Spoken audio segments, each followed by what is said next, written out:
All right, hi everyone. Welcome to another episode of Team Talk, presented by Ringette, Ontario. I'm Allison Wilcox, and I'm part of the Athlete Advisory Committee. I'm a longtime Ringette player, and I currently coach with the City of Ottawa Ringette Association.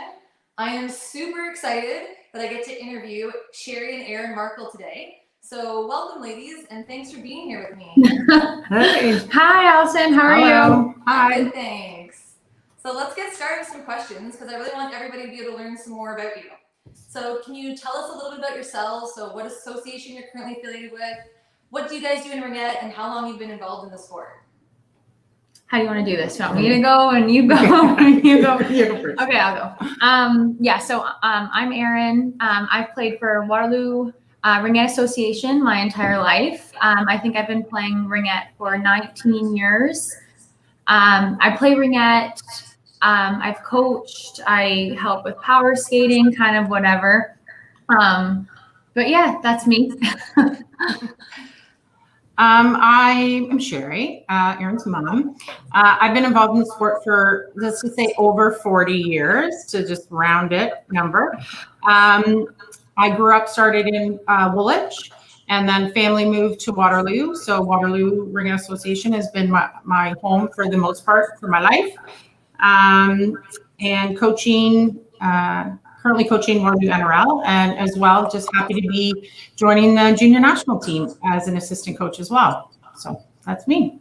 Awesome, yeah, and congratulations on that. Thank you, I'm excited. All right, so can you guys tell us about your early Ringette days? So why did you decide to stay in the sport?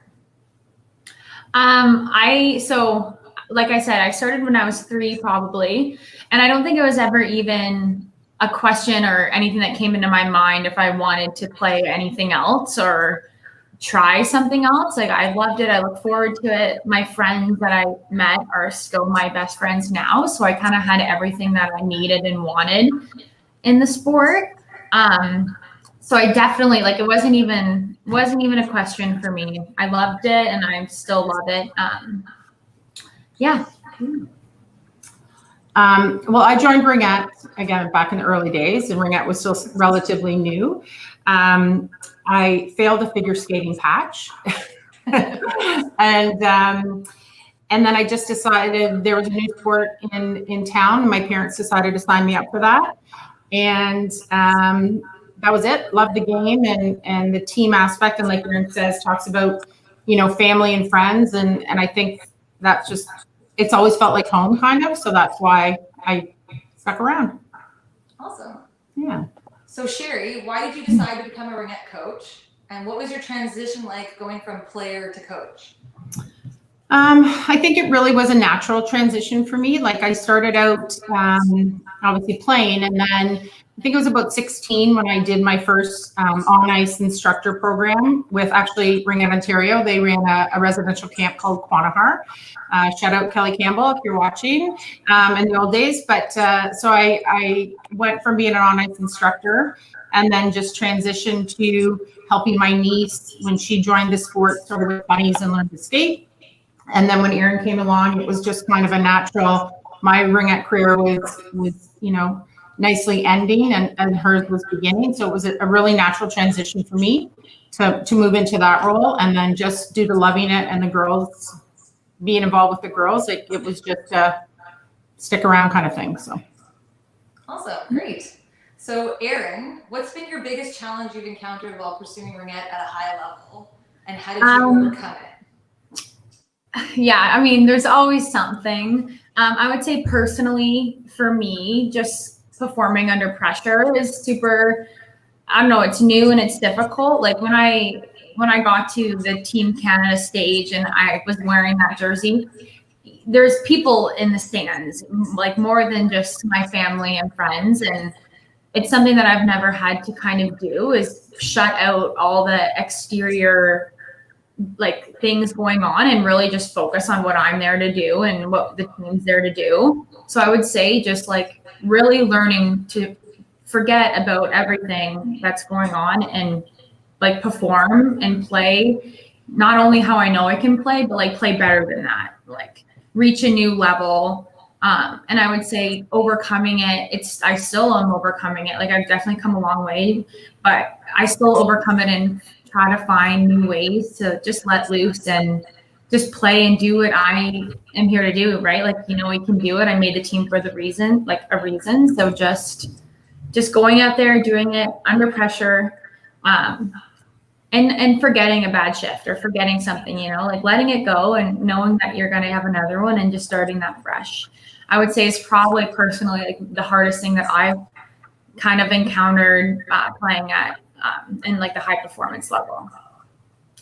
Yeah, we're working on it. That's good. So for all the girls out there who really want to play and are like striving to play at that high level, do you have any advice for them for this year dealing with COVID-19 and the seasons being a little bit different? Yeah, I mean, like whatever kind of pushes you and motivates you. But for me, I love to be active and like being able to find ways that it's hard because you're alone and you're at home, but finding ways to stay active online. Like I went to a gym, and then when that was taken away from me, I really had to find ways to stay healthy and active. So I got into finding a couple new girls online, like following their workouts for a change rather than making my own, or like healthy baking, like finding ways to, stay healthy and motivated, because it is tough. We don't have a date where I know I'm going to get to try out for Team Canada again. I don't have a date where I'm going to be tested on fitness. I don't have a date with something like that. So it's really like you really have to dig deep and find it in yourself. Like if you do want it, and I want it. So that's where it strives for me. Like I'm not done yet. Like I'm not even close, and I want it bad. So I find ways to keep me motivated and striving for that goal of mine. That's great. I think that's kind of important for a lot of players to hear. So. Yeah. So the both of you have coached and played in really significant games and sporting events. So how do you deal with pressure in those moments? You want to go? Yeah. You go first. Well, you'd like to think that all the preparation that you do sort of before to get to that, and you work for and you practice all year. So when you finally get there, you're kind of like, okay, you're finally here, right? Like you got to put everything that you spent time on to be able to sort of get going on it. I really like to spend some time like sort of mentally visualizing, what's going to come, what may I be faced with, right? Like, is the team performing? Are we not performing? Are there things that I'm going to get presented with that, how would I react, right? So I try to think about that ahead of time. So will I need to switch up my lines? Will I need to make a goalie change? What happens if we're we're ahead? What happens if we're, losing? Like, how can I go? So I always try to think of some different things like that.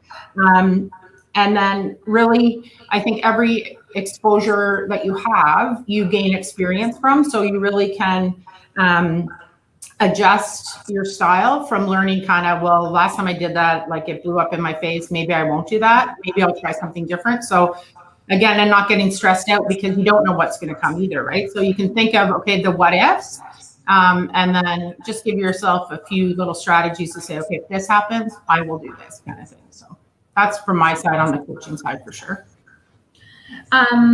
Yeah, so for playing, I would say, so we usually we do so much preparation off ice before getting into like a big game. And I would say like with using the past world championships in Burnaby as an example, like we had so many meetings as a team where every single person in that room on that team, like staff and all the athletes, like we knew what our plan was going in. We knew we all knew what our plan was. We knew everything. We kind of had like our basics to go off of. Like this is our game plan. And I think when you go into a big game, like, and things maybe get out of control, just always going back to those basics and kind of building up from that. Like you can't go wrong, right? Like we had strong, basic like concepts and strategies that could win the game. And that's just kind of what, as a player, like you just fall back and you trust your teammates, you trust yourself, and you just have good communication on and off the ice. And that's all you can do and stay positive. Mm-hmm. And Michelle, one, inherently you're hard on yourself. So you have to give yourself a break ahead of the time. So I'm going there. So there has to be something that you do on that shift that you can pick out to identify everything wasn't horrible, right? So maybe you made a bad pass, and maybe the ring turned over as a result of something you did. What I would then do is think to yourself, okay, so I did that. Okay, done, check, over.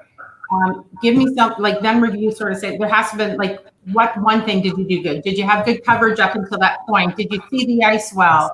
And then at least identify something, because once you step on that bench, you had your shift, you come onto your bench, you really have to just say, okay, shift is over, done. You can take the moment to say good, bad, ugly, whatever, but then you have to identify that shift is done, put away. And the next time you open that door, step on the ice, you're completely a different new person, and nothing that happened goes forward, right? Can't change the past, move ahead. Okay.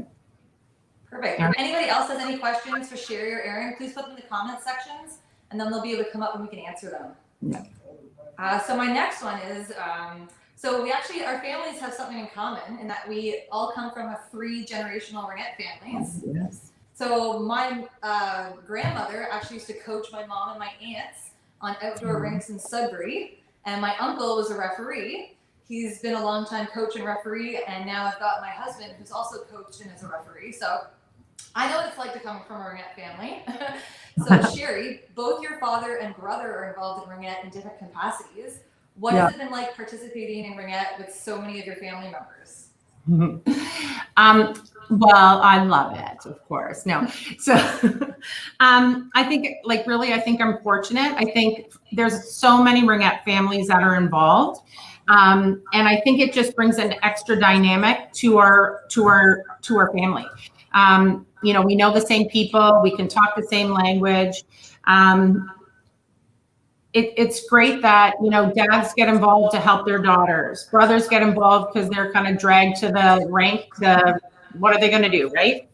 But then when they find their own legs in the sport, my brother started reffing, and then he wasn't just my brother reffing. He became a pretty decent ref, I'd say. But it was his sport as much as it was mine, and it was my dad's sport as much as it was mine. So it was nice that we were able to share that.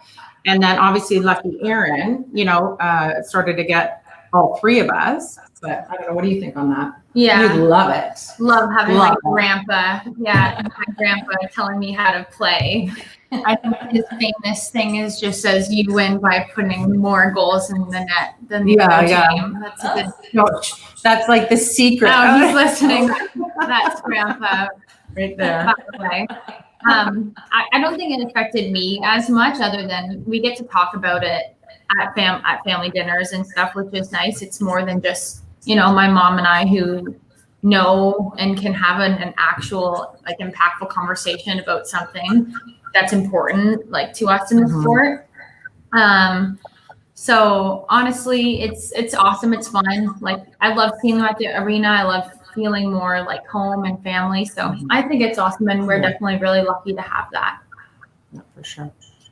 Oh, we've got a question here. We had a question. Sean, he's saying, my daughter Sophia would like to ask, how can I get a shot on the net and score? Thanks. How can I get a shot on the net and score? Okay, Sophia. I mean, the first part is taking the shot. Even if you don't think it's a good shot, some of the best shots come unexpected. When the goalie's not really ready, and maybe even throwing in a deke, right? Faking a forehand, pulling it quickly, that change of speed and pulling it on your backhand. So the goalie thinks you're going one way, but you're not. Is definitely deke. You got to get your head, got to get your shoulders, you got to get it all in there. And I think you'll score. So that's a great question, Sophia. And the only other thing I would add, sorry, coach here, would be to make sure if you don't have the ring, that you have your stick at the ready and you position yourself that you can actually get the ring. So, Erin might be driving the net, but she may not have a good shot at the net. But if I'm on the side and I'm ready, and she could get the ring to me, then that pass. So get yourself in a position to get the ring and to be able to make that shot as well. I think is twofold, right? You don't have to take every shot every time you get the ring, but put yourself in a position in front of the net or beside, you know, in order to get the ring to be able to make that shot. Great, perfect. So let's start talking about goal setting now. Okay. So no matter what level of ringette you're involved in, it's super important to set goals for yourself. So Sheri, as a coach, what kind of goals do you set for your team at the beginning of each season? It's kind of twofold. So one, I have an expectation that the players set their own goals, like a more personal goal for themselves. So whether it be skill-based or something they want to work on. So I have the players themselves set one specifically for them.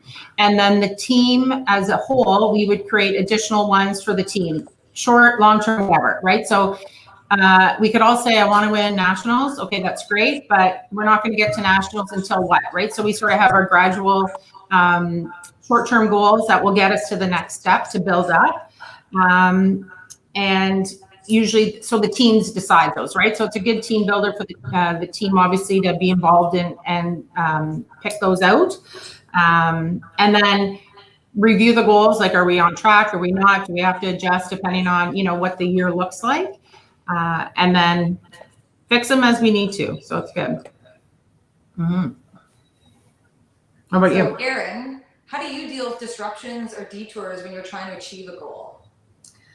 I would say, I mean, I feel like there's always going to be something that isn't going to go your way. There's always going to be a battle or a struggle. That's why a goal's a goal. Like, you have to work for it. It doesn't just come. You have to put in the time and the effort. So I would say just being consistent, and like kind of making sure your goals are achievable and measurable. So like, if I know my goal is like a short-term goal, making it measurable so I know I can like attain it in a certain period of time so I can feel accomplished. Because it's really tough to set goals and not accomplish them. I feel like you maybe wouldn't want to set another goal ever again if you can't even reach your first one. So I say it's important to set little goals, even like a small goal for the day. So it is something that you can accomplish, like whether that's drinking 8 cups of water or whatever, but something that you can actually like obtain, and then, you know, you feel accomplished, and then maybe not as many disruptions happen, but, you know, sticking to it, and, you know, it's a goal for a reason. You must care about it. So just keep pushing and doing the right things to reach that goal. Great. So I'd like to know which goals in your ringette career you've already achieved. Oh, I've achieved definitely my long-term goal. Being named to Senior Team Canada was definitely a dream come true. I still couldn't believe it when it happened. I couldn't even believe that I was in the dressing room with the athletes I was in the dressing room with. I couldn't believe I was having conversations with the coaches and athletes I was talking with. So I've definitely achieved that goal, but just because I've achieved that goal, I kind of have like a new step that kind of adds on to it then, right? Like, it didn't just end by making it. Like, that was my goal, but now my goal is to be an impactful player on the team, and a player that's relied on and can perform and, you know, do what the team really needs me, and use my strengths and make an impact and beat the Finns. So that's definitely my new goal. But making Senior Team Canada, yeah, that's probably, and then everything that goes underneath it, right? It was the building steps. It was making AAA, and then making Junior Team Canada, and, you know, all those goals that I kind of pushed myself and worked towards, just kind of leading up to a bigger one. But now I have a bunch more, so it never stops. Do both of you have any advice on like how to achieve those goals once you've set them? And do you have any more longer term goals that you have in your careers? I well, like I said before, like, it definitely has to be like a smart goal. Like, I would say, like, that's I know it's it an is. acronym. I know, It's an that's why I was acronym, people. laughing. This is the acronym. It's specific, measurable, achievable, and then the R can be like rewardable, or there's another way for the R, but I like reward. So I will go, my mom will take me for dinner and buy me my favorite pizza or whatever once I reach it. And then the T is time bound. So like, setting an end to when you want your goal to kind of be achieved by. But I think starting small and feeling like you've accomplished something definitely is great, and making sure like it's not like my goal is to score 100 goals in a season. Like that's something that's a little difficult, but starting small and like I want to get 1 goal and 1 assist, or I want to make an impact and help my team win a game, or something like that you can push and work towards, I think is a smart way to set goals.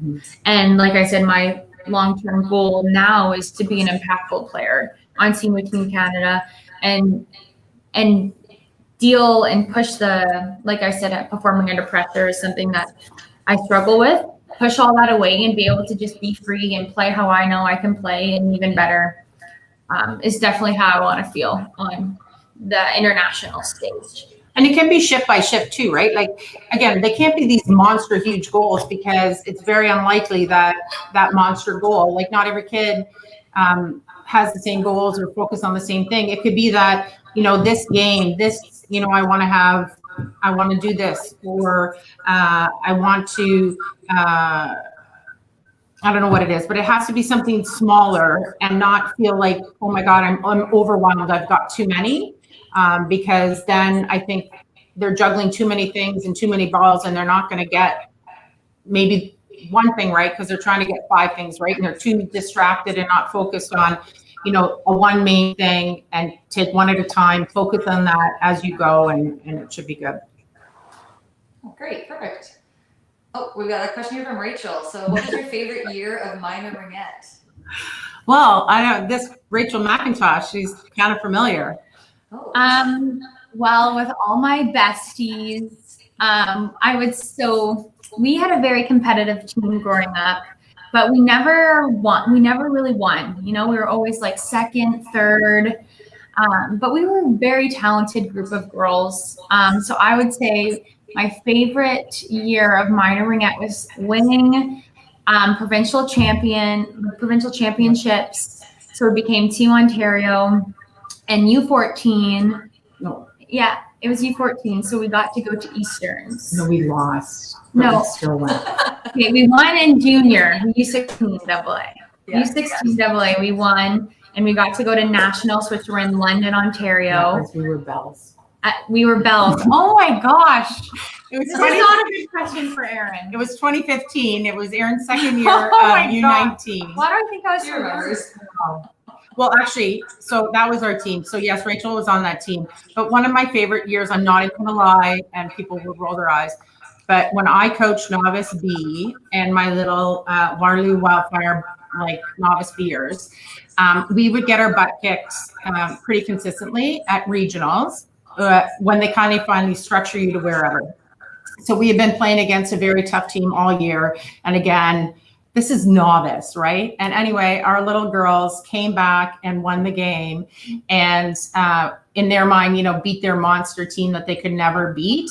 And that little novice team, that still sticks with me. I remember we're at the Alora Fergus Arena, and I was jumping up like crazy because these girls were so excited that they did something that, we would say, you can do it, you can do it, you can do it. Well, they finally did it. And that, other than that year, that was one moment of pure ringette joy. And I'm sure so many people have these memories, but to me, novice B, whatever it was, that was incredible, because it was it was just so much fun. And the girls, they do that. I don't remember, but when they go into each other rooms after and sing and everything, it was just pure joy. Oh, right, what do you look for when choosing a player? Oh, sorry. Yeah, so we got one more question. So what do you look for when choosing a player? Big question. Wow, me. I look for a teammate, So somebody that is obviously skilled is one thing, but I do look for somebody that can see the ice and can bring different things to the game. So just because somebody's a forward doesn't mean I'm looking for that score, that score person. I want to be able to, can they identify what makes sense at the time? So are they a wise decision maker? Obviously, are they speedy? Are they tenacious? Are they always doing that extra check and, sort of giving it their all? Are they changing smartly? Meaning, as soon as the ring changes direction, do they know when to change? Do they know not to change? Like, oh, don't do it then, you should be checking, that kind of stuff. So well-rounded and a player that communicates, right? So they're talking about, you can hear them on the ice and they connect with their teammates. I think that's important. All right, we have another one. So from Robin. Hi, Sheri. What would you say or suggest that would help more younger coaches to go for higher coaching levels so that they can experience the AAA, Team Ontario, Team Canada experiences? Mm-hmm. Hi, Robin, and there's a very experienced coach right there. So what I love to see, and one of my proud moments, is seeing my daughter and other young Ringette players giving back, getting involved in the sport and coaching. It makes a difference. And it doesn't always have to be the young females, it can be anybody if they're involved. I love when I see, and I see it a lot more in the sport, which is good. I see a lot more teams are having like an athlete player on the bench or training with them or working with them. That knowledge is important. Even for when Erin coached, she was on a bench that the coach actually gave her a voice. So when she was coaching, helping U16 AA in Waterloo, I know the coach would look to Erin and say, okay, well, you talk to the athletes. So that would empower Erin or a young person to be able to realize that, wow, what I'm saying actually makes a difference and it's important. And then that gets encouraged. So you look to the coaches that are out there to who are you involving? How can you get younger people involved? Because as us older people move up and move out, somebody has to take over for us, right? So get them involved. Always, if you can, have an athlete player on your bench and encourage them to make the call sometime, make a decision. And then hopefully that will encourage them that they get involved at the AAA level, the Team Ontario and upwards, right? So I think it's very important. All right, we have another one from Yulden Group. Sheri, how do you like coaching your daughter and what things do you consider in managing your daughter? And Erin, how do you separate the role of the coach and the role of your mom? Good question. Mm-hmm. You go first. Coming from another parent coach. I love coaching my daughter. That's the only answer. No. We have a great relationship. So I think we're very fortunate, and it could be the hours and hours of time we spend in a car going places and practice or whatever. So we have an open communication, but we have had times where I may not give feedback to my daughter. I would look to somebody else on the bench to, maybe make that comment, because it is difficult as a mother who's saying like, did you do your homework? Did you make your bed? Did you do this? Did you do that? And then go to the arena and say, hey, can you back check? Can you make your shifts a little bit shorter? Can you do something? So the chirping mother, I think there's a time and a place. So again, working with your other coaches just to make sure, maybe some of the conversations don't come from the mom, but they come from another coach. But again, have those expectations. We have to talk about it. And, she'll call me Sheri versus, mom sometimes, because that's the role, right? Like it's a coach role at that time. It's not a mom-daughter role in relationship. And of course we've had some bumps along the way, but I think we've been lucky. But you can say now what you think of me as a coach. It's hard to say, because when I was young, like I was still young. I didn't know how. It's not like there's a guide to like how to respect your mom as a coach, So I would say for sure I had my times as being a little sassy like that too. But I would say now it's a lot different, because in the NRL, we're all women in the sport and we all have a voice and we all work together with it. So I would say now there's not much it's easy now. Yeah. Like she's the coach, she's the head, she makes the big decisions, and I completely respect that. Like I would any other coach, like and any other on Team Canada or whatever. I want to treat my mom how it is, like I do with another team. But there's the moments where, like, because we're so close, and our teammates know we're close. If she messes up her language, has a brain mishap or something, like I'll call her out just as a joke. But it definitely was a learning curve of how to respect her and her role. But yeah, it's not easy, but I wouldn't change anything about how we went with coaching mom and daughter. All right, we got another question. So Erin, what's the playing with B-Walk this TC cycle? All right, so I'll give everyone a little backstory. So it says B-Walk, but it's B-Walled. I played against her in the NRL for maybe 3 or 4 years now, because I was new to the league. And she is a very intimidating, strong player. And she would throw me some comments, some chirpy comments, and I'm not great, or I wasn't great at like taking it and like brushing it off. So I definitely thought that this player didn't love me, didn't like me. So I was kind of scared. Like I was just a scaredy cat, essentially. So trying out with playing Team Canada with her, actually getting to know her as a person, and then having all the laughs and the memories that I had with her, and she would ask me, bump her in warm up. I was like, are you talking to me? Do you want to do that with me? So it definitely was so fun and awesome, and she should definitely come back and try out next Team Canada cycle. Smile. All right, so let's get into some fun questions. But if anybody watching wants to put a comment or like a question in the comment section, then please do, and we can read it out. So let's go with share a hobby that you've picked up during quarantine. I'm not good at hobbies. I don't have one. Like Ringette's my hobby. And when I'm not playing Ringette, I'm relaxing then or something. But I love to bake. So I just baked maybe more than the usual. And you learned to play crib. Oh, I learned to play crib. There you go. Yes. Good ones. I worked all through quarantine, so I did not have time. Nothing fun, nothing new. Oh, I wish. No. Do either of you have a fun hidden talent that we wouldn't know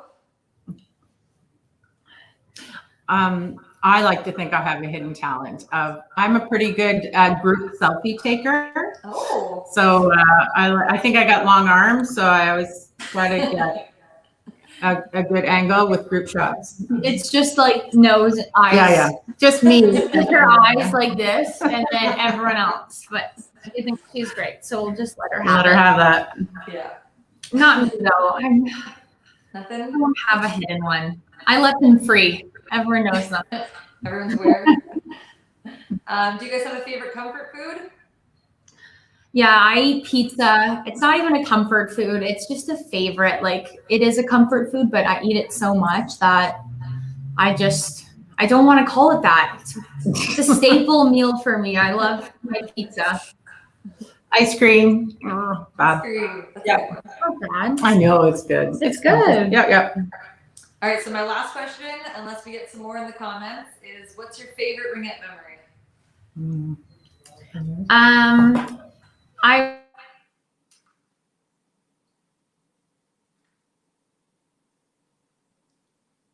Uh-oh, I think they froze on me. I'll give them a couple seconds. I know they have to get going to Ringette practice, so if they don't unfreeze, I'll finish with, so thank you, Sheri and Erin. Oh, wait, maybe we're getting them back. Hold off. No, I think we lost them, but they do have to get up to Ringette practice. I think the timing's right. So thank you, Sheri and Erin, again for both being here and answering all my questions and everyone's questions. This is another episode of Team Talk from Ringette, Ontario, and I hope everybody tunes in for the next one. So thanks so much. Bye.